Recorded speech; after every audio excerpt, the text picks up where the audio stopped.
জনাব তারেক রহমানের বিষয়ে, তিনি কবে দেশে আসবেন? এই যখনই আইনগতভাবে তিনি আসতে পারবেন তিনি চলে আসবেন, কেন আসতে পারবেন না? ওনার মামলাগুলোর হ্যাঁ, আইনগতভাবে আমরা তো সেটা বলেছি, আইনগতভাবে তার মামলা তো ফেক, মিথ্যা মামলা সমস্তগুলোই। তো সেখানে তাকে নিয়ে আপনাদের এত মাথা ব্যথা কেন আমি বুঝি না। He is a citizen of this country, এবং তার বিরুদ্ধে যে মিথ্যা মামলা হয় সেটা কোর্ট ডিসাইড করবে, প্রত্যেকটা সিদ্ধান্ত নিয়ে যাবে।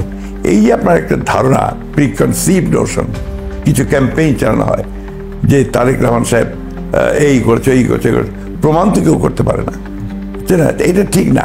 ব্যাপার হচ্ছে যে রাজনীতিতে final decision maker is the people, জনগণ, এবং সেটা একমাত্র নির্বাচনের মাধ্যমেই আসে। সেই নির্বাচনেই আমরা ফেয়ার চাই, সেই নির্বাচনটাই আমরা একটা আপনার নির্দলীয় সরকারের অধীনে সময় মতো চাই।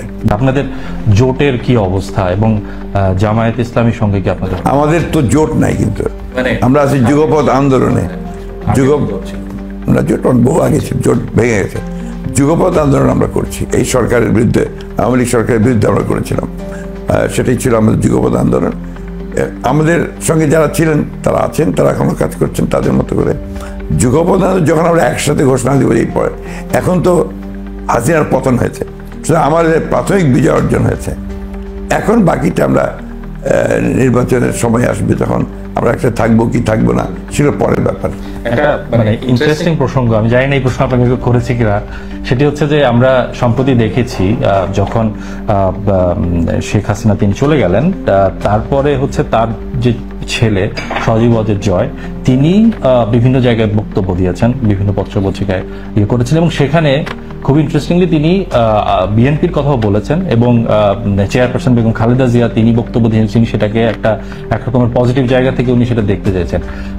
প্রশ্নটা হলো, জানি না এটা কতটা যৌক্তিক, আপনার কোনো ধরনের যোগাযোগের চেষ্টা সেখান থেকে বা কোনো রকমের কোনো একটা জায়গা তৈরি করার কোনো বাংলাদেশের একটা মিডিয়ার একটা সমস্যা আছে, সেটা হচ্ছে গুজব। এটাকে তারা খুব পছন্দ করে, যে লাভ মেকিং স্টোরিজ। তাই সেটার মধ্যে কোনো গুরুত্ব আছে কিনা সেটা পরে দেখে, সত্যতা আছে কিনা। এটা হয় আপনার জার্নালিজম, এটা হয়। এবং জার্নালিজম মিথ্যা কথা না বললে ওটা জার্নালিজমই হয় না। এটা বড় বড় বই আছে এটার উপরে, যে হোয়েন মিডিয়া সেজ লাইজ, এগুলো হয়, আছে। আমি এটাকে নিয়ে কিন্তু এতটুকু বলি না, প্রশ্ন করি না। তারপর হচ্ছে যে ওয়াজেদ জয় সাহেব যেটা বলেছেন, আমি খুব খুশি হতাম এই উপলব্ধিটা ওনাদের 15 বছর আগে থেকে হতো, আরও আগে থেকে। যদি ওনারা এখানে গণতন্ত্রের ব্যাপারটাকে প্রাধান্য দিয়ে, বিরোধী দলকে গুরুত্ব দিয়ে যদি ওনারা একটা গণতান্ত্রিক পরিবেশ সৃষ্টি করতে সাহায্য করতেন, ওনারা উল্টোটা করেছেন। ওনারা একদম পরিসরকে বন্ধ করে দিয়ে, স্পেস একেবারে ক্লোজ করে দিয়ে, ওনারা এক নায়কতন্ত্র, আপনার যেটাকে আজকাল বলছে কর্তৃত্ববাদী পলিটিক্স এবং একটা ফ্যাসিবাদী পলিটিক্স চাপিয়ে দেওয়ার চেষ্টা করেছেন।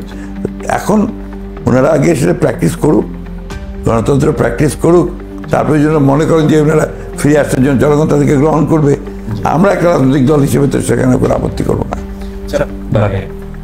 এইবার হচ্ছে নির্বাচন প্রসঙ্গে ফিরে আসি। আপনি বললেন যে এই সরকার একটি গ্রহণযোগ্য নির্বাচন করুক, সেটি আপনারা চান। সেটার জন্য ধরেন রাজনৈতিক দল হিসেবে আপনারা এই অন্তর্বর্তী সরকারকে কতটা সময় দিতে চান? এটা ডিপেন্ড করে যে তারা কত দ্রুততার সঙ্গে সেই আপনার ক্ষেত্রটা তৈরি করতে পারছে। এটা মাত্র 7-8 দিন হয়েছে তাদের, এখনই এই প্রশ্ন আসার সুযোগ নেই। আচ্ছা, না আমি এই জন্য বলছি, জাস্ট বোঝার জন্য, সেটি হচ্ছে যে অনেকে এটা বলা মুশকিল আপনার এই মুহূর্তে। আমাদের তো আমরা দ্রুততম সময় চাই, আর্লিয়েস্ট, কিন্তু সেটা থেকে পরিবেশ তৈরি করতে হবে। তো জানবেন, চেষ্টা করবেন কোথায় কি সমস্যা আছে, ফেয়ার ফ্রি করতে হলে, আপনার নিউট্রাল করতে হলে কাকে কাকে কোথায় বসাতে হবে, কি করতে হবে, দে উইল ডিসাইড। আমাদের সেই কনফিডেন্সটা আছে। এবং সেটার জন্য যদি ধরেন 3 মাস, তো অন্য বিষয়, 3 মাস একটা সাংবিধানিক জায়গা, কিন্তু আমি সুনির্দিষ্টভাবে এই মুহূর্তে কোনো সময়ের কথা বলতে পারবো না, এই জন্য যে আমরা গভর্নমেন্টকে তো দেখছি। 2 নম্বর হচ্ছে যে আপনার আবার এটাও আমরা মনে করব যে একটা অনির্দিষ্ট কালের জন্য এই সরকারে থাকার তো কোনো কনস্টিটিউশনাল রাইটও নেই। সুতরাং তাদেরকে যত দ্রুত সম্ভব নির্বাচনের ক্ষেত্র তৈরি করে নির্বাচন দিতে হবে। আমি যত বিশ্বাস করি তাই করবে। জি, আপনি কনস্টিটিউশনের কথা বলছিলেন, এই কারণে আমি এই প্রসঙ্গটা একটু তুলি। সেটা হচ্ছে যে আপনি দীর্ঘ মানে লম্বা সময়ের একজন পার্লামেন্টারিয়ান, আপনি বাংলাদেশের রাজনীতিতে মানে আপনি বর্ষিয়ান একজন রাজনীতিবিদ।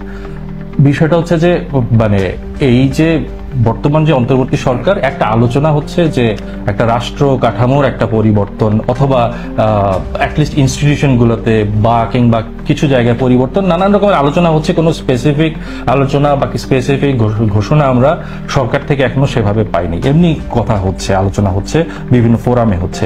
সেই জায়গা থেকে প্রশ্ন আপনার কাছে যে মানে যদি সাংবিধানিক পরিবর্তন লাগে, এমন কোন পরিবর্তন সেটা চান, সেটা কি পরিবেশ বা সেটা কি সুযোগ আছে কি না? যে বর্তমান যে সাংবিধানিক পরিবর্তন তো কোনো আপনার অনির্বাচিত সরকারের পক্ষে করা সমীচীন নয়। এক।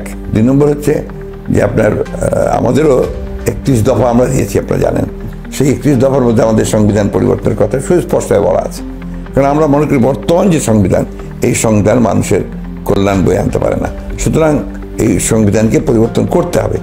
সেটা পরিবর্তন করতে হবে তো আপনাকে জনপ্রতিনিধিদের দিয়ে, সেই জনপ্রতিনিধিদের দিয়েই আমরা সেটা করার পক্ষপাতী। আমরা সেই জন্যই বলেছি যে আমরা মনে করি যে there should be the sooner the better একটা পার্লামেন্ট নির্বাচন করা বা আপনার গণপরিষদ গঠন করা, যাই বলি না কেন, গঠন করে ওই আমাদের বলা আছে আমাদের 31 দফায় যে একটা আপনার কনস্টিটিউশনের একটা কমিশন তৈরি করা, তার অ্যামেন্ডমেন্টের জন্য, পরিবর্তনের জন্য। এই জিনিসটা আমরা বলেছি। আমরা জুডিশিয়াল কমিশন তৈরি করতে বলেছি, বিচারিক ব্যবস্থাটাকে সঠিক করার জন্য। এই কথাগুলো আমরা আগে থেকে বলে আসছি। এখন যদি কেউ মনে করে যে রাষ্ট্র সংস্কার মানে গুটিকতক লোক রাষ্ট্র সংস্কারের কথা বলবেন, ওইটা তো জনগণের গ্রহণযোগ্য হতে হবে তো, নাহলে তো ওটা কর্তৃত্ববাদী হয়ে যাবে। সেই কারণে সবাই সব দিক চিন্তা করে নিঃসন্দেহে জনগণের প্রতিনিধিদের দ্বারা আপনার কনস্টিটিউশন চেঞ্জ হওয়া উচিত। সেটা তার মানে কি পরবর্তীতে নির্বাচিত সরকার আসবে? আমি চেষ্টা বলছি সরকার না, নির্বাচিত পার্লামেন্ট থাকতে হবে যারা আপনার কনস্টিটিউশন চেঞ্জ করতে পারে, অ্যামেন্ড করবে। সেটা তো আপনার গণপরিষদও হতে পারে। হ্যাঁ, এটা আলোচনার মাধ্যমে হবে, ডায়ালগের মাধ্যমে হবে, দলগুলোর সঙ্গে ডায়ালগ হবে, স্টেক হোল্ডারদের সঙ্গে ডায়ালগ হবে। আলোচনা ছাড়া গণতন্ত্র কখনো আপনার করা যায় না। কারণ আপনি একটা জিনিস এবার খেয়াল করে দেখবেন, এবার যে হাসিনা যখন পদত্যাগ করলেন, তখন কিন্তু আর্মি চিফ একটা বিরাট একটা প্যাট্রিয়টিক কাজ করেছেন। তিনি বেশিরভাগ রাজনৈতিক দলকে ডেকে নিয়ে গেছেন যে আসুন আমরা একসাথে আমরা রাষ্ট্রপতির কাছে যাই, গিয়ে আমরা কি করতে পারি। এটা আমি অ্যাপ্রিসিয়েট করি। যে আমি ফর দ্য ফার্স্ট টাইম আমি দেখলাম যে একজন প্রধান, সেনাপ্রধান, তিনি একটা জনগণের মানে পার্টিগুলোকে নিয়ে, সেগুলোকে নিতে সবাই মিলে তিনি এক কাজটা করতে চাইলেন। আমি সেটাকে অ্যাপ্রিসিয়েট করি এবং এখানে আমি একটা ভালো একটা দিক দেখতে পাই যে সেনাবাহিনীর যে ভূমিকা, এটা অত্যন্ত আপনার দেশপ্রেমিক ভূমিকা এবং এই ভূমিকাটা জনগণের পক্ষে গেছে। বাংলাদেশে এখন যেটি আমরা দেখছি যে এই যে শিক্ষার্থীদের যে এই আন্দোলন যেটি তারা শুরু করছে, কোটা সংস্কার আন্দোলন দিয়ে, তার পরবর্তীতে যেটি আসলে এই 1 দফা আন্দোলনে গেল এবং সেইখান থেকে যেটি আমরা দেখলাম যে সরকার একরকম এখন ইন্টারভেন করি একটু। এই 1 দফা আন্দোলন কিন্তু আমরা শেষের দিকে লাস্ট 2 ইয়ার্স আমরা শুরু করেছি এবং যে কারণে আমি জেলে গেছি বহুবার। এই 1 দফা আন্দোলন আপনার মনে আছে যে আমরা 10ই ডিসেম্বরের যে একটা প্রোগ্রাম করছিল, দ্যাট ওয়াজ ইন 1922 সালে। এর মানে আগে 3 দিন আগে আমি অ্যারেস্ট হয়েছি। এরপরে আমরা 28 আগস্ট যে প্রোগ্রাম করেছি, আমাদের সব সিনিয়র লিডার অ্যারেস্ট হয়ে গেছে। আমরা 3-4বার ওই 1 দফা আন্দোলন করেছি। সুতরাং এই 1 দফা আন্দোলন পরিণত হয়েছে যখন আপনার হাসিনা সব অস্বীকার করেছে, কিছুই দেবে না, জনগণ ওই আন্দোলন তো চলে এসছে 1 দফা, সেভাবেই এটাকে 1 দফা আন্দোলনই চলে গেছে। জি, মানে এই জায়গায় আসলে এই যে এখন যে শিক্ষার্থীদের তাদের জায়গা থেকে একটা আলোচনা হচ্ছে, যেটা আমরা শুনতে পাচ্ছি যে তারা একটি রাজনৈতিক দল বা এরকম কোন একটা প্ল্যাটফর্ম তারা করতে হয়তো চাইতে পারেন, যদিও আমরা সরাসরি আমাদেরকেই বলেন, আমরা গতকাল পত্রিকায় দেখেছি কোথাও কোথাও এটা নিয়ে নিউজ হয়েছে।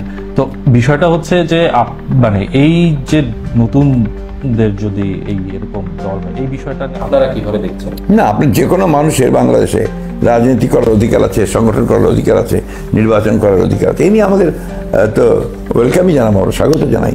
কারণ এটা গণতন্ত্রের যে ব্যাপারটা, এতে মাল্টি পার্টি সিস্টেম, আপনার এটা তো শত ফুল ফুটতে দিতে হবে, সেখানে তো আমরা অবশ্যই স্বাগত জানাবো। সেই মানে এইখানে আমরা তাদের যে সমর্থন দেখেছি বা তাদের এই আন্দোলনের মধ্য দিয়ে, বা যেটি আমরা দেখেছি যে পরবর্তীতে মানে যেই এটার যে ফসল এসেছে, তারা যেটি অনেকে তারা বলছেন যে তাদের একটা বড় সমর্থন আছে, এবং সেই জায়গা থেকে সেটা কি যেটা আমাদের যে ট্রেডিশনাল আমাদের যে বড় দলগুলো আওয়ামী লীগ, বিএনপি, এখন মানে আওয়ামী লীগ যেহেতু পতন হয়েছে, তো যেটি হচ্ছে যে মানে এই দলগুলো কি এক ধরনের চ্যালেঞ্জের মুখে পড়বে কিনা? এখন আমরা রাজনৈতিক দল করি, আমরা আজকের দল করি না। আমরা আমাদের জন্ম হচ্ছে আপনার 79-এ, অনেক চড়াই উতরাই পার হয়ে হয়ে আমরা আজকে জায়গায় এসেছি। আর সমর্থন যদি আপনার কথা বলেন, নির্বাচন ছাড়া জাজ করা মুশকিল। রাস্তায়ও আমরা আপনার বহুবার প্রদর্শন করেছি এই রিসেন্টলি, তা ওটা নিয়ে আমি কোনো তর্কে যেতে চাই না। তারপর হচ্ছে যে ছাত্ররা যদি রাজনৈতিক দল করতে চায়, এটা তো তাদের অধিকার আছে, করতে পারে অবশ্যই। আমরা আমাদের দল করেছি, আমাদের বহু আগে থেকে আমাদের ঘোষণা দেওয়া আছে, আমরা 31 দফা দাবি রাষ্ট্র পরিবর্তনের সংস্কারের আমরা দিয়েছি। ওটা নিয়ে আমরা আপনার আমাদের জায়গায় আমরা আছি। নির্বাচন যখন হবে আমরা নির্বাচন করব, তখন যদি প্রয়োজন হয় জোটের সঙ্গে কার জোট করব, যদি না হয় করব না, এটা তো পরের ব্যাপার। আর ছাত্ররা রাজনীতি করতে চাইলে তো সে অধিকার আছেই। আমি একটু বৈশ্বিক প্রসঙ্গে আসি এই জায়গায়, যে এই যে সার্বিক পরিস্থিতি, এই পরিস্থিতিতে ভারতের যে অবস্থান সেটিকে আপনি কিভাবে দেখছেন? ভারত খুব দুঃখজনকভাবে বাংলাদেশের মানুষের কাছে তার যে ভূমিকা, সেটা আপনার প্রশ্নবিদ্ধ হয়েছে বেশ কিছুদিন থেকেই। দুটো ইলেকশনে হয়েছে, এরপরে আপনার রিসেন্টলিও হাসিনার সেখানে আপনার আশ্রয় নেওয়া, এবং তারপরে যে সমস্ত মিডিয়াতে বা তাদের নেতারা যেসব কথাবার্তা বলছেন, এটা বাংলাদেশের মানুষ গ্রহণ করছে না। কারণ বাংলাদেশের মানুষের পালসটা ফিল করতে তারা সবসময় ব্যর্থ হয়েছেন। সব সময় বাংলাদেশের মানুষ তাদের বিরুদ্ধে না, কিন্তু সবসময় তারা বন্ধুত্ব চায়। আমরা এখনো বলছি, সবসময় বলছি যে we want their friendship. Friendship মানে তো এটা না যে আপনি প্রভুত্ব করবেন, ফ্রেন্ডশিপ মানে এটা না যে আপনি সারাক্ষণ আমাকে ডিক্টেট করবেন। এটা এই দেশের মানুষ মেনে নেবে না, আমি নিচ্ছে না, তো আজ পর্যন্ত নেয়নি। তো ওই জায়গায় আমার কাছে মনে হয়েছে যে ভারতের যে ডিপ্লোমেসি, সেই ডিপ্লোমেসিটা কিছুটা প্রশ্নবিদ্ধ হয়েছে বাংলাদেশের মানুষের কাছে। আমরা খুব পরিষ্কার করেই যেটা বলতে চাইছে যে ভারতের বন্ধুত্বটা তারা বাংলাদেশের মানুষের সঙ্গে করুক, not in any particular party. Bharat যেটা করেছে কিছুদিন আগে পর্যন্ত আওয়ামী লীগের সঙ্গে বন্ধুত্ব করেছে, আওয়ামী লীগের নেতা শেখ হাসিনার পরিবারের সঙ্গে বন্ধুত্ব করেছে। কিন্তু বাংলাদেশটা একটা বিশাল দেশ, তো সেখানে আপনার মানুষ তো বহু, বাংলাদেশের মানুষের সঙ্গে তাদের গভীর সম্পর্ক রাখা উচিত ছিল, এটা আমি ব্যক্তিগত মনে করি। জি, আর কি মানে এই যে মানে আপনি গুজব বলতে পারেন, নানান রকমের কথা বলতে, মানে অনেকেই বলছেন মার্কিন যুক্তরাষ্ট্রের কোনো মানে এটা ভারত বলছে, সম্পর্ক, এটা হাসিনা বলছে, সরি ভারত মাপ চেয়ে, ওটা ভারত বলে ঠিক হয়নি, এটা হাসিনা বলছে, আর তো কেউ বলছে না, আর তো কেউ বলছে না। হাসিনার এই কথাটার একটা ধারাবাহিকতা আছে, যখনই তার কোনো ক্ষতি হয়, বড় পরিবর্তন হয়ে যায়, তখন সে একটা করে দোষ চাপায়। একবার গত ইলেকশনে আপনাদের মনে থাকার কথা, 91-এ যখন সে হারলো, তখন সে বললো যে আমি আমেরিকার কথা শুনিনি, সেজন্য আমাকে হারিয়ে দেওয়া হচ্ছে। আবার 2001-এ যখন আপনার উনি হেরে গেলেন, তখন বললেন যে গ্যাস পাইপলাইন দিতে চাইনি, সেই কারণে আমার, আর এবার উনি বলছেন যে মার্কিন যুক্তরাষ্ট্র সেন্ট মার্টিনকে দিতে চাইনি দেখে আমার, উনি একবার যে ভুলটা হচ্ছে তার, একবারও ফিল করছেন না যে মানুষ তাকে চাচ্ছে না। মানুষ কেন চাচ্ছে না? আমরা পতন হয়েছে মানুষ চায় না বলেই। she couldn't read the writings of the world. মানুষের চোখের ভাষাও উনি বুঝতে পারেননি। পলিটিক্সের ওই জায়গাটাই সবচেয়ে আসল। এটা আমাদের দেশের মতো থার্ড ওয়ার্ল্ড কান্ট্রিতে এই ভুলগুলো অনেকেই করে বলেই তাদের পতন হয়। এই জিনিসটা মানুষকে বুঝতে হবে, নেতাদেরকে, যে মানুষ কতক্ষণ পর্যন্ত আমাকে চাচ্ছে, কতক্ষণ পর্যন্ত আমাকে চাচ্ছে না। এটা তো ডেমোক্রেটিক। গায়ের জোরে যদি উপরে থাকতে চায়, তার পরিণতিটা এটাই হয়। বন্দুক দিয়ে, আর সেই পুলিশগুলো গেল কোথায়?